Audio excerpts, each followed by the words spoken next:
In Laravel's query builder, we can use the reorder method to remove an existing order constraint from the query. This can be useful in situations where you want to apply a different order to the query result set. Let's first get all posts in descending order by saying ordered it by the is_published column, and let's chain the get method to it.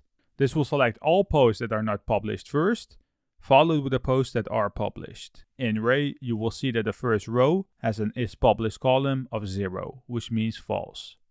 Now let's reorder it. Let's define a new variable right under our post variable, and let's name it unordered posts.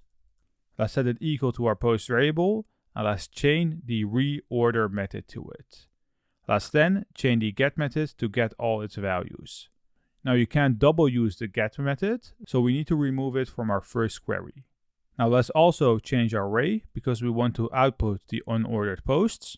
And right here we have retrieved 50 new rows. And let's open the first value, where you will see that the isPublish column is 1 because it has unordered it and it started with ID number 1000. Just like the latest and oldest methods, you could pass in an argument inside the reorder method that will reorder it based on a specific column. So let's say based on the title in a descending order. Inside the output, you will see that the first row that we have retrieved has an ID of 1046. And if we open the latest one, so number 49, you will see that the ID is 1037 and it starts with the letter A. That's it.